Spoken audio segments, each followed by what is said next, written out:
கடலூர் மாவட்டம் காட்டு வேகா கொள்ளை பகுதியில் புத்தாண்டு கொண்டாட்டத்தின் போது கிணற்றில் விழுந்த 2 மாணவர்களில் ஒருவர் உயிரிழந்த நிலையில் மற்றொருவர் காயத்துடன் மீட்கப்பட்டுள்ளார். விவரங்களோடு இணைகிறார் செய்தியாளர் தேவநாதன். வணக்கம் தேவநாதன். மீட்கப்பட்ட மாணவரின் உடல்நிலை தற்போது என்னவாக உள்ளது? விவரங்கள் என்ன? புத்தாண்டு கொண்டாட்டம் அனைத்து இடங்களிலும் களை கட்டிய நிலையில கடலூர் மாவட்டத்திலும் நேற்று இரவு புத்தாண்டு பல்வேறு இடங்களிலும் களை கட்டியது.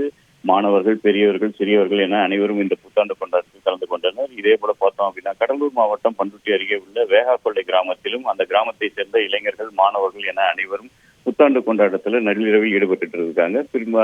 நேற்று இரவு பார்த்தோம் அப்படின்னா 1 மணி அளவுல அங்க இருக்கிற அந்த இளைஞர்கள் மற்றும் மாணவர்கள் வந்து புத்தாண்டு கொண்டாடி ஒருவர் மீது ஒருவர் வந்து கேக்குகளை பூசி கொண்டாடி கொண்டிருந்த போது அந்த பகுதியில் காவல்துறை வாகனம் வரும் சத்தம் வந்து கேட்டிருக்கிறது. இதனை அடுத்து 1 மணிக்கு மேல் இந்த இடத்தில் நிற்பது வந்து அது சரியில்லை என்று கூறி அனைவரும் ஓட துவங்கியுள்ளார்கள்.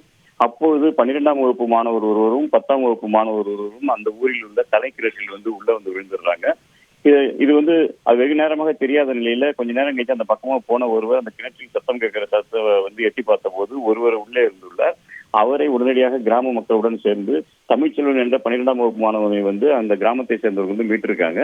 அதே நேரத்துல பார்த்தோம் அப்படின்னா ஆர்யா என்கின்ற 15 மாதவன் 10ஆம் வகுப்பு மாணவன், இந்த மாணவன் வந்து கிணற்றுக்குள்ளேயே உயிரிழந்த நிலையில இருக்கிறத வந்து கண்டுபிடிச்சிருக்காங்க. இன்று அதிகாலையில அவருடைய உடல் வந்து மீட்கப்பட்டிருக்கு. இவருடைய உடல் வந்து பண்ருட்டி அரசு மருத்துவமனையில தற்போது வைக்கப்பட்டிருக்கு.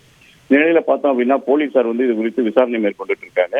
யாராவது தவறான தகவல் வந்து போலீஸ் வருவதாக இந்த பகுதியில் தெரிவித்துள்ளார்களா அல்லது மாணவர்கள் வேறு ஏதேனும் காரணத்திற்காக ஓடி உள்ளார்களா என்பது குறித்தும் தற்போது வந்து போலீசார் விசாரணைகளை வந்து மேற்கொண்டு இருக்காங்க.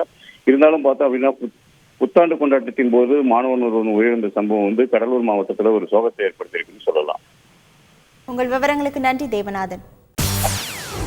செய்திகளை உடனுக்குடன் தெரிந்து கொள்ள உடனே சப்ஸ்கிரைப் பண்ணுங்க.